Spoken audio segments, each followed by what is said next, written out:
ক্যাম্পাসে প্রচণ্ড আকারে হলো, এরা আহত হলো, কয়েকজন ছাত্রলীগের সদস্যরা আহত হলো। এটা নিয়ে শেখ হাসিনা আমার ভীষণ রাগ করলো।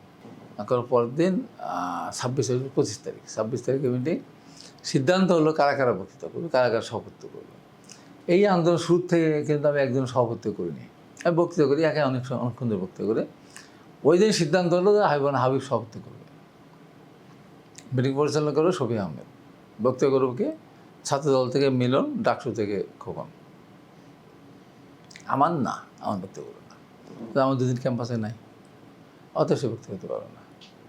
এই সিদ্ধান্ত নিয়েই আমরা যখন মিটিং শুরু করব, তখন তো 25 তারিখে তো সব হলটল পুরাই দিল, অভিনয় এফিসিয়াল পড়ালো, শহীদুল হল 25 নম্বর পুরালো।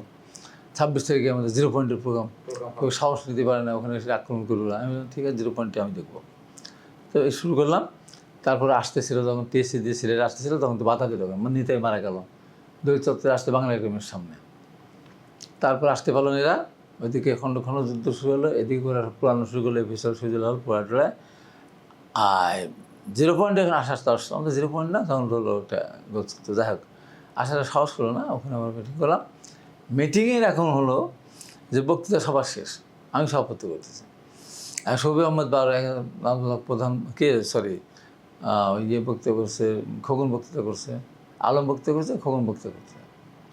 করার শেষে আমার সভাপতির নাম ঘোষণা করতেছে শফি আহমেদ। তা আমি শফি আহমেদকে আমন্ত্রণ স্টেজে যায়, লিখিত সিদ্ধান্ত আমন বক্তৃতা করবে না। তখন আমি শফি আহমেদকে আমাদের নাম বলেন, পুরা আমাদের যারা স্টেজে ছিল না, এটা সিদ্ধান্ত 2জন বক্তৃতা, আবার কয়জন করবে? আগে করতে 1জন ছাত্র ডাকসু মিলে, আপনি করে দিলেন 2জন, আজকে 3জন, এটা তো হবে না, আর সিদ্ধান্ত ভালো করা যাবে না। আমি তখন আমার ক্ষমতা দেখালাম, আমি প্রিজাইড করছি, আমি যা বলবো তাই হবে।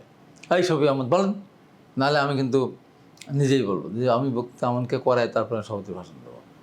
যেমন নারায়ণগঞ্জে বললাম আমি বক্তৃতা করবো না, আমান করুক, সেইভাবে আমি স্ট্যান্ড নিলাম। এইটা হচ্ছে আমার স্ট্যান্ড, আন্দোলনটাকে ঐক্যবদ্ধ রাখার জন্য। এখন যেমন আমি বলি না, আজকে আমার কালের এরশাদ, এখন আমানুল্লাহ আমাদের 26 তারিখ নম্বর বক্তৃতা না করে, তাহলে ওইটাই একটা ক্লু বানানোর চেষ্টা করতো, ওটা খুবই সাথে নেয়। ওই সময় কি ওই যে ছাত্র শিবির এর সাথে আপনাদের সাথে ছিল না, ওরা ওদের মতো করে করতে পারতো। ওরা কোনো একটা আহত হয়নি, একটা মারাও যায়নি। হ্যাঁ, ওরা ওই শেষের দিকে বিকালবেলা এসে একটা মিছিল করতো সব মিলিটারিলে, যখন রণে ভঙ্গ দিয়ে পুলিশের চলে যাচ্ছে, কোনো আক্রমণ ভয় নাই, সেই সময় ওরা করতো। তারপরে কোনোদিনও পুলিশের সাথে কোনো ক্র্যাশে যায়নি। এটা একটা ঐতিহাসিক সিদ্ধান্ত যে 3জনকে বক্তৃতা, যখন বক্তৃতা করালাম তখনই শেখ হাসিনার কাছে ফোন করতো, তখন মোবাইল ছিল না। এই দেখেন হাবিব কী করলো, একবার তো 2জনকে বক্তৃতা করলো, একবার তো ছেলেদের গুলি খাওয়ালো, আজকে 3জনকে বক্তৃতা করলো। ছাত্রদল থেকে 3জনকে করালো। হ্যাঁ, আমান, খোকন এবং মিলন, আর হয়তো আগে 1জন। আমি এটা করছি আন্দোলনের স্বার্থে, বা সেই সময় আমান বাবুদের প্রতি আমার একটা স্নেহের দৃষ্টি ছিল, যে কারণে, বা ঐক্যবদ্ধ ধরে রাখার জন্য। এখন যেমন আমি বলি যে আন্দোলনকারী শক্তি বিরুদ্ধে ঐক্যবদ্ধ না থাকে আমরা মহাবিপদে পড়বো। এখন বিপদ আমাদের কাটেনি, তখন আমার এটা ছিল, আমাদের প্রতি 1জন ছুটে গেলেও আন্দোলন ক্ষতি হবে, আন্দোলনের ক্ষতি না হোক, আমি চেয়েছি আন্দোলন সফল হোক। আচ্ছা, যখন ওই সময়ের হাসিনা, এখনকার কিন্তু খুনি পলাতক বা ফ্যাসিস্ট হাসিনা নয়, তো ওই সময়ের হাসিনা তখন কি বলে? না, আমার উপর ক্ষিপ্ত। আচ্ছা, প্রথম দিন 25 তারিখ গোলাগুলি আহত হলো, ইসুফ টিসুফ মিলে কত হলো আহত হলো, মহিন সব আমার উপর ক্ষেপলো, ভীষণ খাপা। 32 নম্বরে তুমুল কাণ্ড। আমি গেছি, দেখা করে নাই। পরে আমি তোফাজ্জল হোসেন করিম ভাইয়ের গেছি, মোফাজ্জল করিমের ভাই তোফাজ্জল করিম, না ওই সময় নার্সিংহোম ছিল তখন, ওই বিএনপি অফিসের পাশে 26 নম্বরের ওই জায়গাটা। পরে আমাকে ডেকে পাঠালো, গেলাম, যাওয়ার পরে বলে যে তুমি কি বিএনপিকে প্রতিষ্ঠিত করার জন্য, আফল করার জন্য তুমি গিয়েছো ক্যাম্পাসে? খুবই এলাকায় সবার খুবই অসম্মান করেছেন। না, আমি ছাত্রলীগকে ক্যাম্পাসে টিকে রাখার জন্য আমি এটাকে যা করেছি। আমি যদি আজকে অবস্থান না নিতাম, তাহলে ওই যে সিয়ারিশন বের হয়ে গেছে ছাত্রলীগ, আবার ক্যাম্পাসে ছাত্রলীগ বেড়ে যেত। আমি এটা চাই। তখন সেখানে নিজে বলছে, একটা তো আমাদের আগে বক্তৃতা করছো, এখন তো খোকনের আগে বক্তৃতা করো, তোমার পজিশন তো ওই জায়গায় নিয়ে যাচ্ছে। আমি চিনলাম, ওই জন্য আমি চিনলাম, আমি আন্দোলনকে আফল করার জন্য যা যা করতে আমি করতেছি। এরপর দিন তো পেপারে আসলো আমার এটি আসলো। আমার সিদ্ধান্তটা সঠিক ছিল, খুব দূরদর্শী ছিল তো। হ্যাঁ, তো এইভাবেই আন্দোলনটাকে সামনে দিকে এগিয়ে নিয়ে গেলাম। শেষ পর্যন্ত আমরা শেষের দিকে এসে কয়দিন ধরে কাফি টাফি জারি টারি হলো টলো এই সময় গ্যাপটপ হয়ে গেল। তারপরে আমরা মিছিল টিছিল করলাম 3 তারিখ 2 তারিখ 3 তারিখে না 2 তারিখে আমরা বসলাম পেশা। ডিসেম্বর হ্যাঁ, 2 তারিখে বসে 2রা ডিসেম্বর বসলাম। বসে আমরা নিলাম, মানে আমরা কর্মসূচি প্রণয়ন করলাম। সেটা হলো এই যে 14ই ডিসেম্বর শহীদ বুদ্ধিজীবীদের মাজারে যাব এবং 16ই ডিসেম্বর জাতির শিরোষে যাব। সব হচ্ছে কি পাগলাম করে জায়গা পাচ্ছেন না, কোথায় থেকে আপনি যাবেন এইসব মাথায় আমরা ভুলিয়া? আর তো সরকার থাকবে না। আমি প্রতিদিনই বক্তৃতা করতাম যে কোনোভাবেই 16ই ডিসেম্বর পর্যন্ত এই সরকার থাকবে না। 16ই ডিসেম্বর পূর্বে তত্ত্বাবধায়ক এই সরকারকে উৎখাত করবো, তত্ত্বাবধায়ক সরকারকে নিয়ে বিজয় উৎসব পালন করবো। আমার কথাকে কেউ সাই দিত না। ঢাকা বিশ্ববিদ্যালয়ে থাকতাম আমি, তো ওই যে ঢুকছি ঢাকা বিশ্ববিদ্যালয়ে, আর তো বাইরে এই স্যারের বাসায়, ওই স্যারের দুর্গা স্যারের বাসায়, হাকিম স্যারের বাসায়, তারপরে বজলুল খন্দকারের বাসায়, এইভাবে আমি থেকে বেড়াতাম।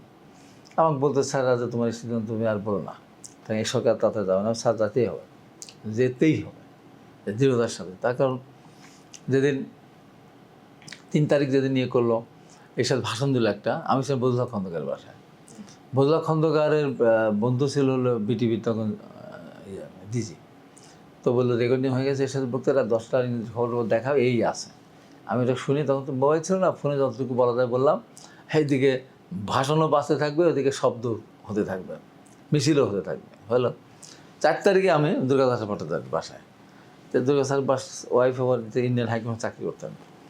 তো ইন্ডিয়ান হাইকমিশনে তো আমি তো এই যে ভাইস চ্যানেল বাসা, ওই পাশে স্যারের বাসা।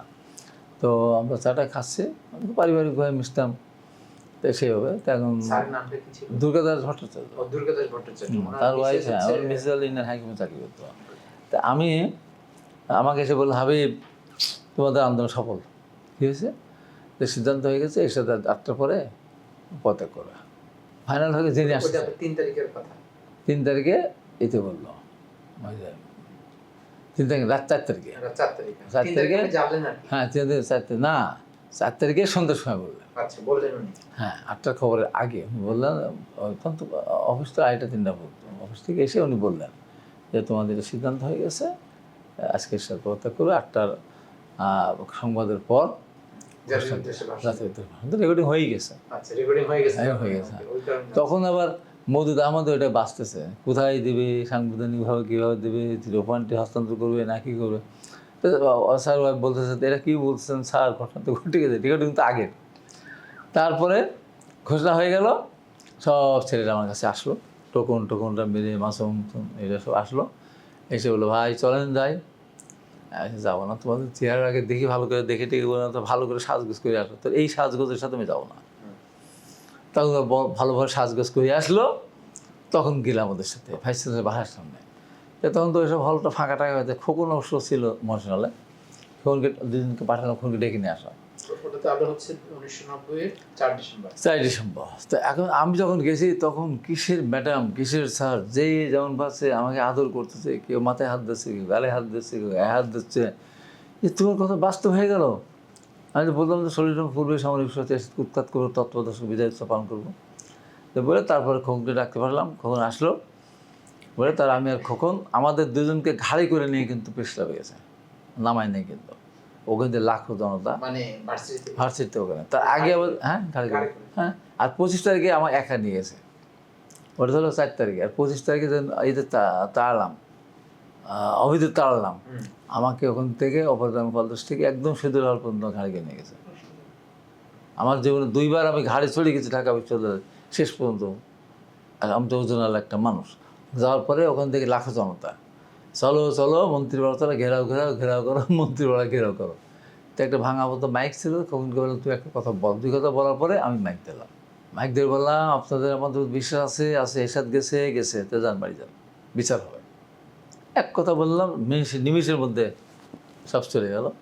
হ্যাঁ, পরে কিন্তু মিছিল নিয়ে আসতেছি, এসে তখন তো আর্মি তো সব রয়ে গেছে, সব ক্যাম্প করে এসে শাহবাগের মোড়ে সবাই বললো যে আজিজ সুপার মার্কেট ওই দিক দিয়ে বা সায়েন্সের দিক যাবো। আল্লাহ ভাই, আমি জহিদান নিতে রাজি না, ঘটনা ঘটে গেছে, এখন আমি আর বাড়ি থাকবো না।